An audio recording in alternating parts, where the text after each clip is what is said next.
Do you remember the first song that you wrote that you were proud of? These are funny questions that are opening up memory banks. So that I'd have to say it was between the very, very earliest one was this song called, oh God, can I remember it? It was an instrumental that we wrote, even though we didn't even have a singer. So Right. of course they were all instrumentals. But to us, it was called Overload. Overload. It like started off with like a drum roll, and then and like we came in and like we're like, yeah, this is gonna be our instrumental song. And it's just, again, it's really funny because we didn't even have a singer, so they were all instrumental. But Overload, and we thought that was so awesome because it was our instrumental track. And then there's the song called Witches of Knaves that actually, a demo version of that did appear on a box set that we released called Archives, B-Sides and Archives, something like that. And we put some of these demos that we've discovered that we still had that never made it into albums. And that song was on there. And I thought it was just so wicked back at that point in time. And then when you write those things, probably in your bedroom or at home, and so. But once you play it for somebody else and you see a certain reaction in them, or you see that you can elicit a certain emotion out of somebody, what did that do for you?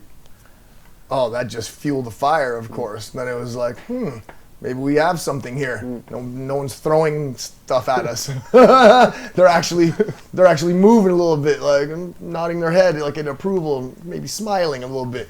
And so, yeah, definitely, that's a huge part of it. I mean, it's one thing to play music for yourself, your own satisfaction, which is, of course, the roots of it all, and the essence of it, definitely. But I'd have to say, anybody that actually plays live and dreams of performing on stage and rocking out, then now you have to acknowledge the fact of the energy and the emotion that's coming back from somebody who's listening to or watching or checking it out. Right. So how do you look back at the debut album, and then that period? Because, like you say, at first you were a band, you didn't even have a singer, started developing, and then you do become a fully fledged band. How do you look back at those first maybe year or two? This is the most amazing thing ever. This is the most, still till this day, and Mark will tell you the same thing, that I think our most proudest moment was when the Ultraviolence came out.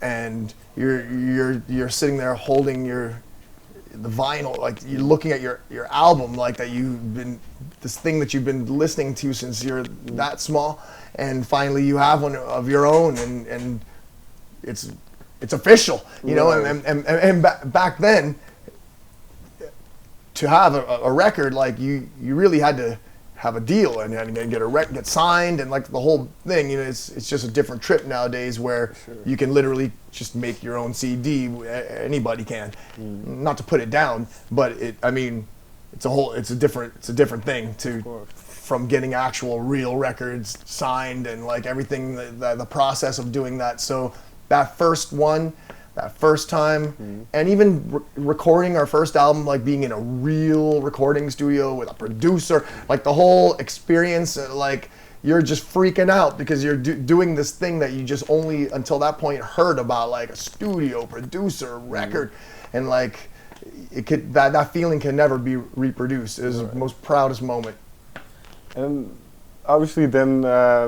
Well, let me ask this first, because around that time, obviously, bands like Testament, Metallica was there an awareness of where those bands were going to go, where you were going to go, what the music from the area that you're from was going to do?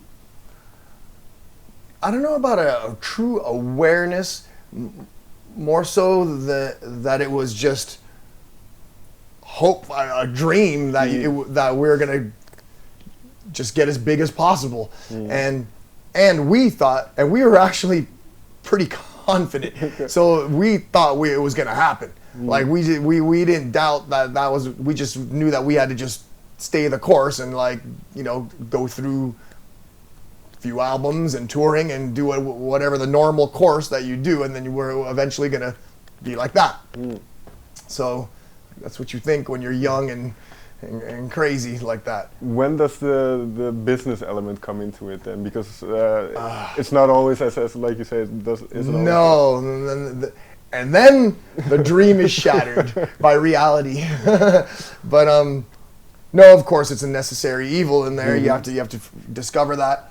In the early days, of course, in the very beginning, our friend was our manager. You know, our buddy, and he was, okay, you'll be the manager. Okay, so I'll do. You know, we got no experience whatsoever. He's just doing the best he can, and we're doing that. And he did a fine job. And later on in life, he was our manager again with more experience, and it worked even better.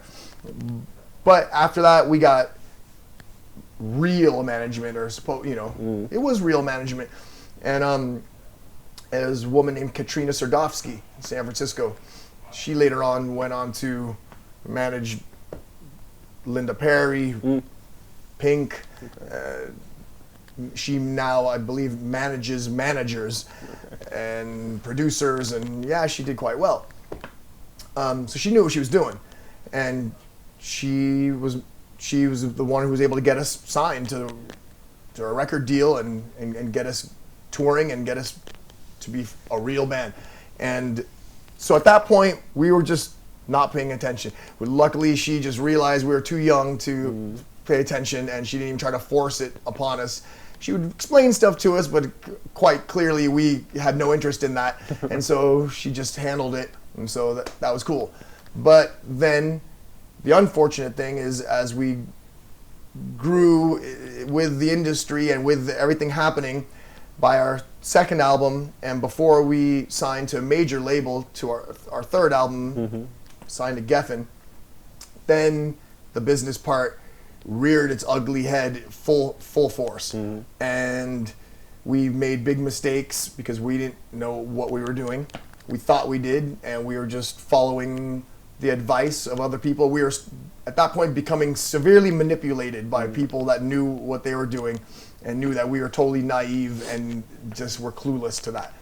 But we had a buzz, and the band was doing something, so ended up getting taken advantage of on tour. Our tour manager in Europe kind of convinced us that our current manager was not doing a good enough of a job, and he could step in and take us to that next level. And we just were disillusioned and thought that was exactly true.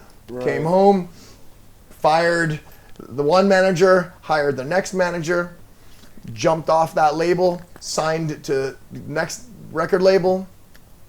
We didn't really realize at the time that our original manager was already starting that up, but he just took over, and just all this was happening behind. But while we're just like rocking out and going, all right, let's go, yeah, and and next thing you know, lawsuits. So sued by the manager, sued by the record label. All of a sudden, we're like finding ourselves in all these meetings with lawyers and meetings with attorneys, meeting with this, and everything that we were hearing was not looking good because we were getting fucked, and we had to pay this, pay off this, settlement here, settlement there, and in the end of it, when we came out on the other side, we were like, oh shit, like what just happened? What happened?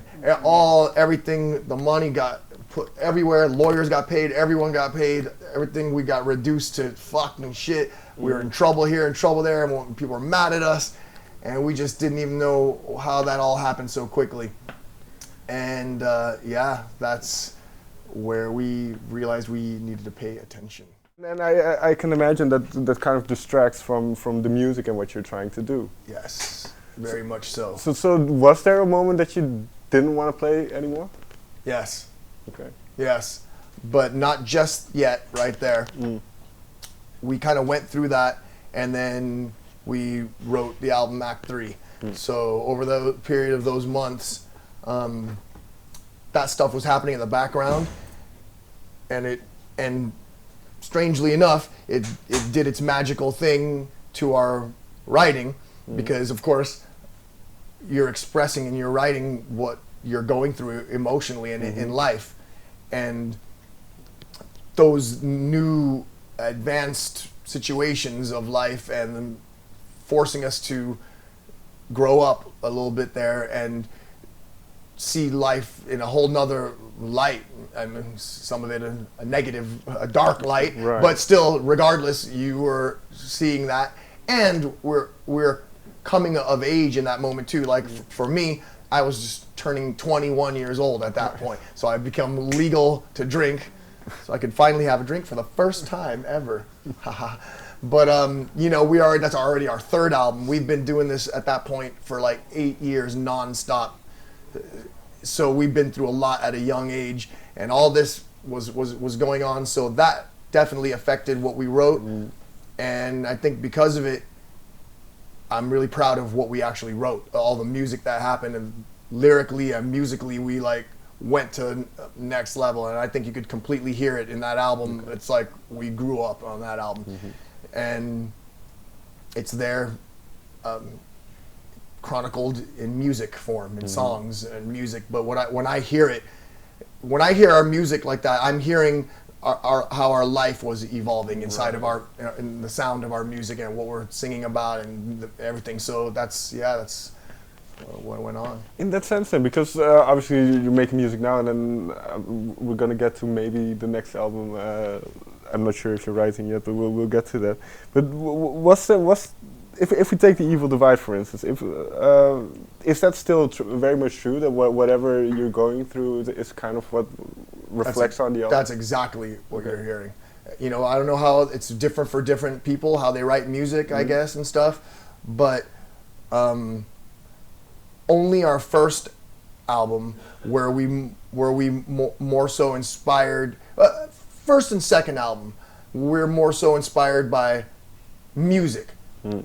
Other music, like taking it in, processing it, and then spitting out what you hope is original, but you're obviously inspired by the things you're hearing. And whatever your life is coming out in there, of course, but still, we're just wild teens. There's not much that we've gone through except like hanging out with our friends and growing up and whatever.